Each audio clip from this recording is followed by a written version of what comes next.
مصطفیٰ آپ ایک special person ہیں اور یقیناً آپ نے جس انداز کے اندر ورک آؤٹ کیا وہ ہم سب کے لیے ایک مثال ہے. اپنے سفر کے حوالے سے بتائیے گا کہ سفر کا آغاز کیسے کیا؟ بسم اللہ الرحمن الرحیم. سب سے پہلے تو آپ کا شکریہ ادا کرنا چاہوں گا کہ آپ نے اپنے پروگرام میں بلایا.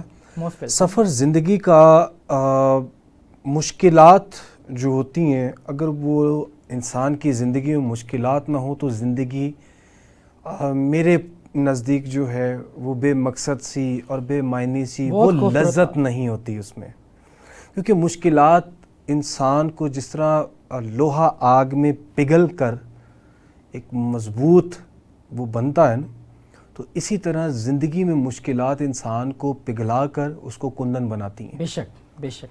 تو وقتی طور پہ بہت زیادہ انسان سٹریس بھی لیتا ہے، ڈپریشن بھی ہو جاتی ہے، اور بہت کچھ ہم پھر ایسے معاشرے میں ہم سروائیو کرتے ہیں جہاں پر نیگیٹیوٹی جلد پھیل جاتی ہے، اور جہاں پہ پازیٹیوٹی جو ہے اس کو کوئی اہمیت زیادہ دیر تک نہیں دیتا.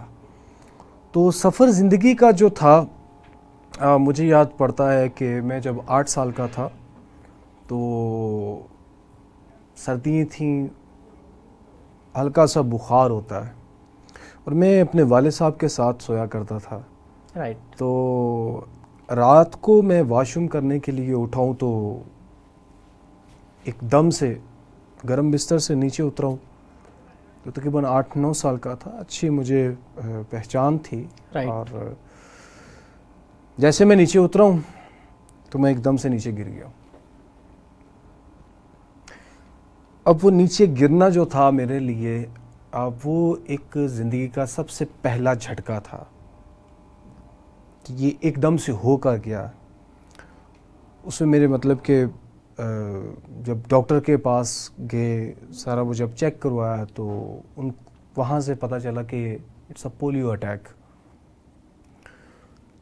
تب میرا جو وہ سفر تھا لائف کا وہ سٹارٹ ہوتا ہے کہ پہلے میں جن کندھوں کے اوپر ہنسی خوشی چڑھا کرتا تھا، جو مجھے گود میں اٹھایا کرتے تھے، جو مجھے باہر لے کر جایا کرتے تھے، جو وہ ٹولیاں بنی ہوتی تھیں،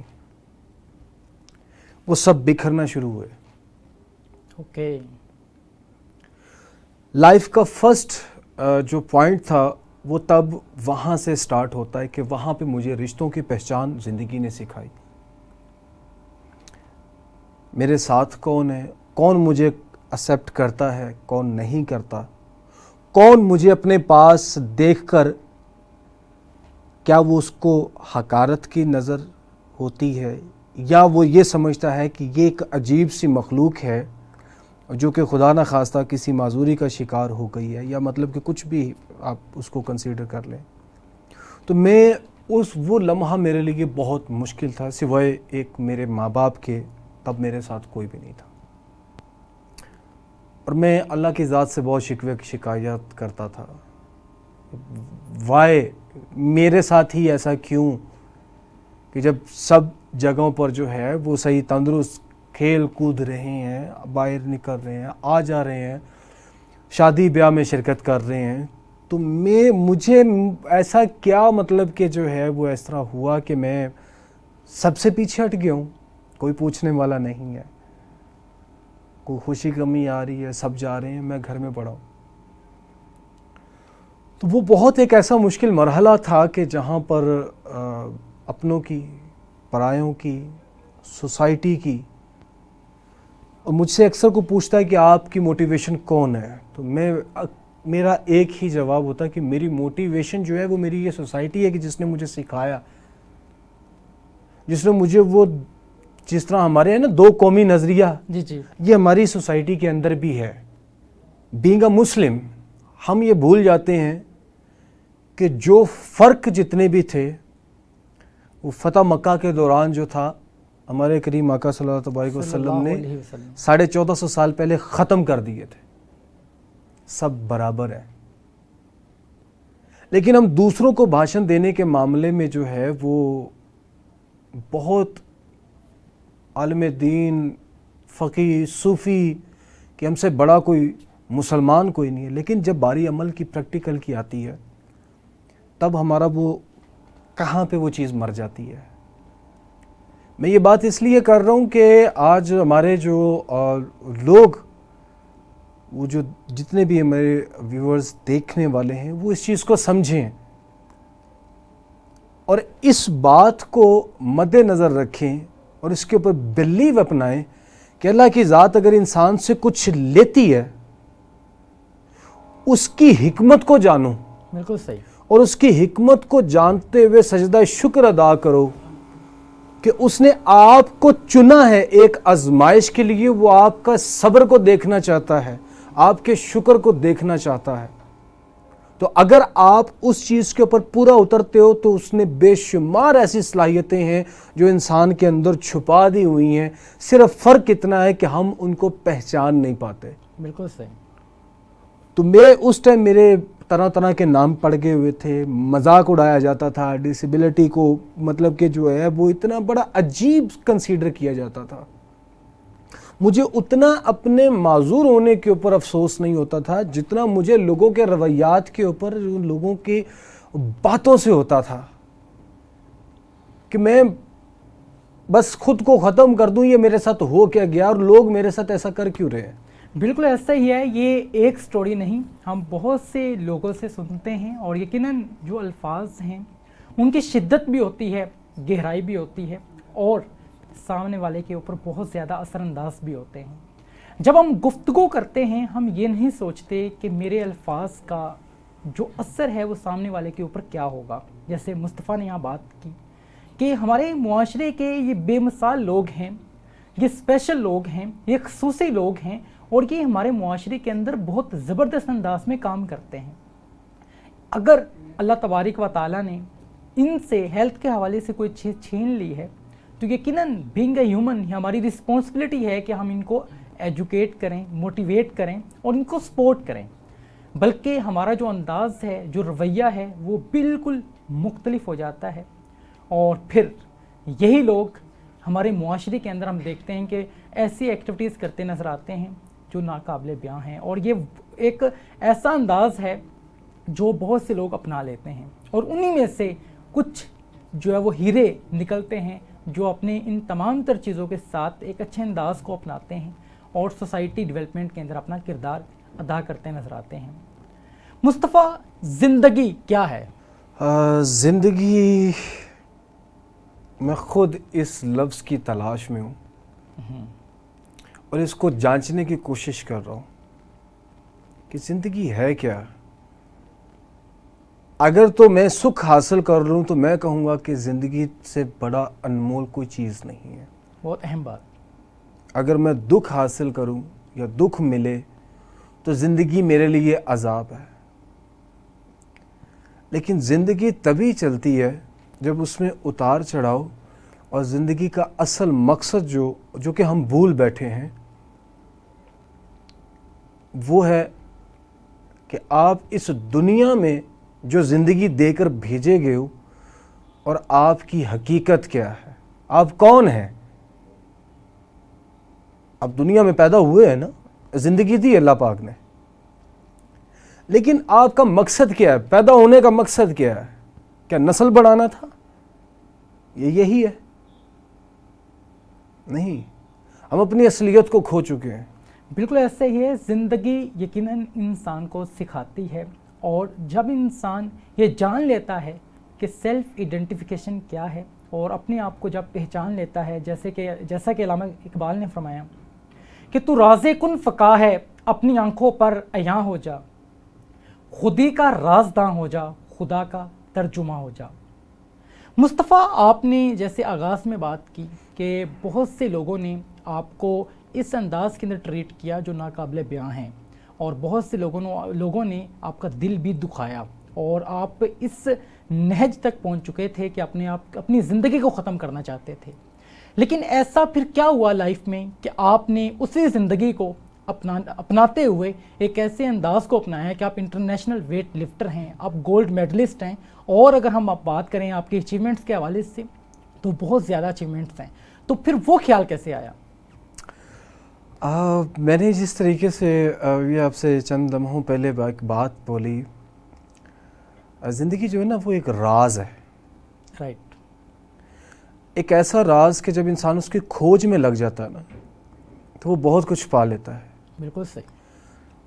جب کہتے ہیں نا کہ انسان مایوسیوں کے سمندر میں یا پریشانیوں یا کسی بھی چیز میں، یا آپ کو شاید یاد ہوگا کہ حضرت یونس علیہ السلام 40 دن مچھلی کے پیٹ میں رہے، اندھیروں میں رہے، ایسا ہی ہے. لیکن پھر ان کو خیال آیا کچھ ایسا ہے کہ جس سے مجھے روشنی مل سکتی ہے. تو جب انہوں نے یاد کیا اس کو تو روشنی ملی. ایسے ہی مجھے اس ٹائم پہ یہ ریلائز ہوا کہ میں نے سنا ہے کہ قرآن کریم کے اندر اللہ پاک کی ذات نے ازل سے لے کر اب تک کی تمام تر جو بھی معاملات ہیں ہر ایک کے متعلق اللہ پاک نے احکامات جاری کر دیے ہیں. بے شک. کیا قرآن میں ہم جو معذوری کا شکار ہو جاتے ہیں اس کے بارے میں ہمارے متعلق کچھ اللہ پاک نے کہا ہے، کچھ فرمایا ہے؟ میں نے اس کے اوپر ریسرچ کیا. یہ وہ ٹائم تھا کہ جب میں بالکل، اگر میں اس چیز کو اس ٹائم تک میں یہ آفٹر، ابھی میں آپ کے پروگرام میں بتا رہا ہوں، آفٹر مائی سوسائڈ اٹیمپٹ کی بات کر رہا ہوں. میں ایک ٹائم ایسا وہ آ گیا ہوا تھا کہ میں نے خود کو آگے گاڑی کے آگے ہٹ کروا دیا تھا. تو جب میں نے اس کے اوپر ریسرچ کیا تو جو سب سے پہلا جو جملہ مجھے ملا، جو میرے رب نے فرما دیا تھا کہ لَقَدْ خَلَقْنَا الْإِنسَانَ فِي أَحْسَنِ تَقْوِيمٍ، کہ ہم نے انسان کو بہت احسن طریقے سے پیدا کیا. بے شک. میرا دل وہاں پہ مطمئن ہو گیا. جو مجھے ڈر تھا، خوف تھا، کچھ بھی معاشرے کا یا جو بھی ہے، پھر مجھے ایسا کچھ وہاں پہ ملا قرآن کے اندر سے کہ مجھے پھر اس ٹائم پہ یہ لگا اور میں نے تہیہ کیا کہ اب جو مرضی کو کہتا رہے، مجھے کچھ ایسا کرنا ہے کہ میں اس سوسائٹی کی سوچ کو بدل سکوں. مصطفیٰ، میں آپ سے مزید اب یہ جاننا چاہوں گا، جیسے آپ نے آغاز میں بات کی کہ جو سوسائٹی کا پریشر ہے وہ انسان کو اس نہج تک لے جاتا ہے کہ انسان ایسی ایکٹیویٹیز کی طرف موو آن کر جاتا ہے جو ناقابل بیاں ہیں، اور یقیناً ان سے ہمیں اوائڈ کرنا چاہیے. تو اب کیا سمجھتے ہیں یہ جو سوسائٹی ہے اس کے مائنڈ سیٹ کو بدلنے کے لیے کیا کیا جائے؟ سر میں سمجھتا ہوں کہ اب آ کر جب اللہ تعالیٰ کی ذات نے ایک مقام سے نوازا اور جب میں پراپر سوسائٹی کے اندر کھل گیا، میں نے ایک چیز آبزرو کی ہے. آپ سوسائٹی کو تب بدل سکتے ہیں جب آپ خود کو بدلیں گے. بہت اہم بات. بالکل. اگر آپ یہ کہیں کہ میں نے بیڑا اٹھا لیا ہے، میں جیسے بات کر رہا ہوتا ہوں کہ اکثر سوشل، ہم جس جگہ پہ جس پروفائل کے اوپر دیکھیں یا کہیں پہ بھی جائیں تو اکثر اس بندے کے متعلق پتہ لگتا ہے کہ he is a great social worker, social activist. But ہوتا یہ ہے کہ وہ باہر تو سوشل ورک کر رہا ہوتا ہے، کیا کبھی اس نے اپنے گھر میں کچھ معاملات کو دیکھا ہے؟ اپنے عزیز و اقارب کے اندر دیکھا ہے کسی کو کہ اگر آج وہ اچھا پہن رہا ہے تو اس کے عزیزوں میں سے کسی نے اچھا پہنا ہے؟ کیا سوشل ورک کرنے کی پہلے سب سے زیادہ ضرورت جو ہے وہ آپ کی حدود کے اندر نہیں ہے؟ بالکل ایسے ہی ہے. کیا آپ کے جو ارد گرد کا جو آپ کے ہمسایہ جس کو بولتے ہیں وہ کس حال میں ہے؟ بہت اہم آپ نے بات کی. اور اگر ہم اسلامی تعلیمات کو دیکھیں، اسلام بھی ہمیں یہی تعلیمات دیتا ہے کہ آپ سب سے پہلے اپنے گھر والوں کو سپورٹ کریں، اپنے گھر والوں کی تربیت کریں، ان کی جو ضروریات زندگی کی چیزیں ہیں ان تک لازمی طور پہ پہنچائیں. لیکن آج ہمارے معاشرے کے اندر بہت سے ہم لوگوں کو دیکھتے ہیں جو اپنے سوشل ورک کی پروموشن کرتے نظر آتے ہیں، اور جب ہم ان کے عزیز و اقارب کی بات کریں یا ان کو دیکھتے ہیں تو وہ بہت جو ہے وہ ایسی زندگی گزار رہے ہوتے ہیں جو بہت غربت بھری زندگی ہوتی ہے، اور وہ بہت سے مسائل سے دوچار ہوتے ہیں. یہ بھی ہماری سوسائٹی کا ایک المیہ ہے، اور یقیناً اس کی جو بیسک وجہ ہے وہ دین سے دوری ہے، تعلیمات سے دوری ہے. اور آج ہم یہ سمجھتے ہیں کہ جو چیز ہمیں اچھی لگتی ہے ہم اس کو اچھا سمجھتے ہیں، لیکن ہم یہ نہیں جانتے کہ اسلامی تعلیمات اس حوالے سے کیا ہے اور اسلام اس حوالے سے ہمیں کیا گائیڈ کرتا ہے. اور ان تمام تر چیزوں نے ایک ایسی ہوا کو جنم دیا کہ ہمارا معاشرہ آج ایسے تذبذب کا شکار ہے کہ اکنامک پریشر ہے، ہر انسان معاشی طور پہ اپنے آپ کو مستحکم کرنا چاہتا ہے. اور اس دور میں آج نہ صرف ایک نوجوان بلکہ ہم دیکھتے ہیں کہ ایک 70+ جو ہے ایج کے حوالے سے وہ بھی اسی حوالے سے کوشاں نظر آتا ہے، اور ہمیں اپنی روحانی زندگیوں کو امپروو کرنے کے حوالے سے قاصر ہے. اور ان تمام تر چیزوں نے یقیناً سیلف ایڈنٹیفیکیشن کو بہت پیچھے چھوڑ دیا، اور ہم ایک ایسی زندگی کو گزارنے کی طرف مائل ہوتے چلے گئے جو at the end of time جو ہے وہ آپ کو سمجھ آتی ہے کہ شاید جو میں کرتا رہا وہ ٹھیک نہ تھا. میں مزید آپ سے جاننا چاہوں گا کہ ہمارے بہت سے نوجوان جو اس وقت پروگرام کا حصہ ہیں، ہمیں دیکھ پا رہے ہیں، اور آپ کو پروگرام میں دیکھنے کے بعد وہ یہ جاننا چاہتے ہیں کہ آپ اسپیشل پرسن بھی ہیں اور پھر بھی اتنے بڑے مقام تک آپ نے اپنے آپ کو پہنچایا ہے. یقیناً اس کے بیک اینڈ پہ بہت سی آپ کی ایفرٹس ہیں. تو پہلے اپنی کامیابیوں کے حوالے سے بتائیے گا کہ آپ نے کون کون سی کامیابیاں ابھی تک اچیو کی ہیں ایوارڈس کی صورت میں یا ڈیفرنٹ پلیٹ فارمز کے اوپر جو آپ کو خطابات سے نوازا گیا. سب سے پہلے تو میں اپنے ویورز کے لیے یہ کہوں گا کہ اگر کوئی یہ سمجھتا ہے کہ وہ زندگی میں کچھ نہیں کر سکتا، اس کے پاس وسائل نہیں ہے یا وہ کچھ ایسی کنڈیشنز کے اندر ہے کہ وہ کچھ کرنے کے قابل نہیں ہے، تو میرے بھائی انسان سب کچھ کر سکتا ہے. میں نے اپنی معذوری کے باوجود الحمدللہ میں 20 times unbeatable national weight lifting champion رہا ہوں. Great. It's my first record in history of Pakistan. اس کے ساتھ بین الاقوامی سطح پر پاکستان کو ریپرزینٹ کرتے ہوئے 3 گولڈ میڈلز دلوا چکا ہوں. رائٹ.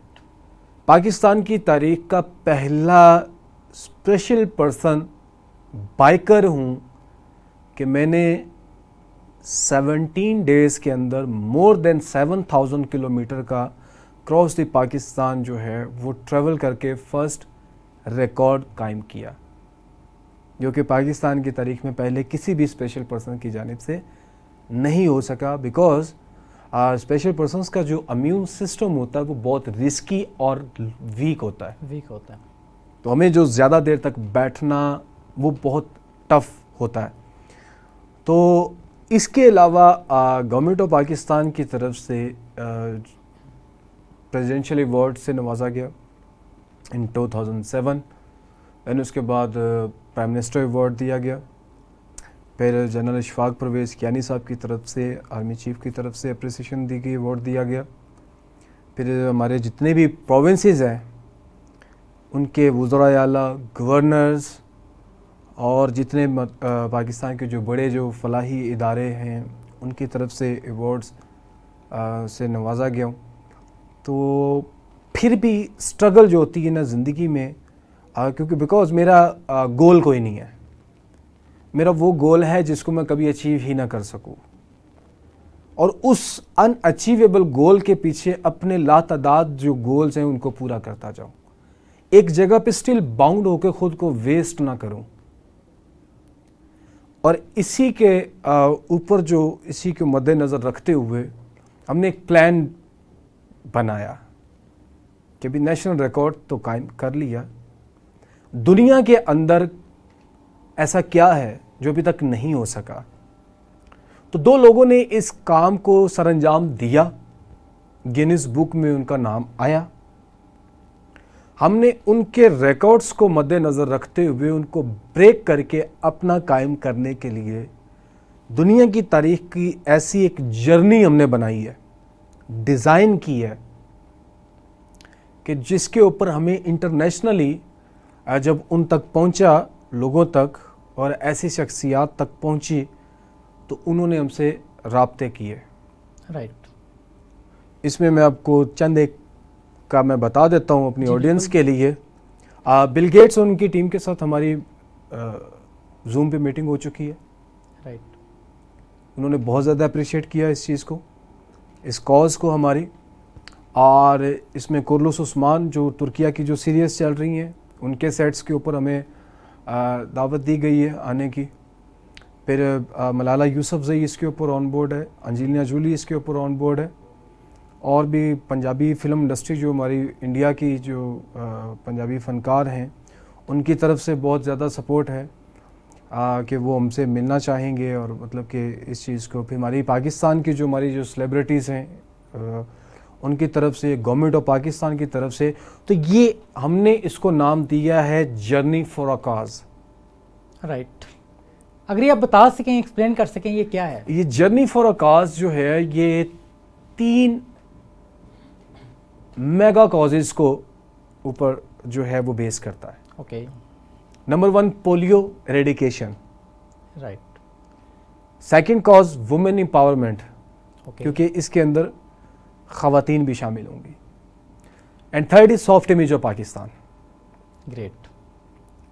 اور یہ موٹر سائیکل کے اوپر ایک جرنی ہوگی جو کراس دا ورلڈ ہوگی. 1,65,936 کلومیٹر کا ہمارا یہ ٹریول ہوگا 680 دنوں کے اندر. اوکے. اور اس میں ہم تقریباً کوئی 100+ کنٹریز کو کراس کریں گے. تو یہ ایک جرنی ایسی ہے جو دنیا میں ابھی کسی بھی پولیو سروائیول نے جو ہے وہ نہیں کی. اگر ہم اس کو کر جاتے ہیں تو پاکستان انشاءاللہ تعالی گینیز بک کے اندر 6 سے 7 ورلڈ ریکارڈ پاکستان کے نام ہوں گے. رائٹ. اور ان میں کچھ ایسے ریکارڈ ہوں گے کہ اگر یہ کمپلیٹ ہو جاتی ہے تو وہ انشاءاللہ العزیز کہ وہ انبریکیبل ریکارڈ ہوں گے جو کبھی نہ ٹوٹنے والے ہوں گے. اور جہاں پہ دنیا میں ٹورزم کا نام ہوگا وہاں پہ ٹاپ پریورٹی پہ پاکستان کا نام آئے گا. اس انداز کے پروگرامز لے کر آپ کی خدمت میں حاضر ہونے کا پرپس یہ ہے کہ پاکستان کا مثبت چہرہ دنیا کے سامنے عیاں کیا جا سکے اور ایسے لوگوں کو آپ کے سامنے پریزنٹ کیا جا سکے جو ہمارے لیے ایک مثال ہیں. اور کہا جاتا ہے کہ ارادے جن کے پختہ ہوں, نظر جن کی خدا پر ہو, تلاتم خیز موجوں سے وہ گھبرایا نہیں کرتے. اسی انداز کے پروگرامز لے کر آپ کی خدمت میں حاضر ہوتے رہیں گے. اپنے میزبان کبیر حیات کو اجازت دیجیے اس امید کے ساتھ کہ اگلے پروگرام میں ایک نئے مہمان کے ساتھ ایک منفرد موضوع لیے آپ کی خدمت میں حاضر ہوں گے. جب تک کے لیے خدا حافظ.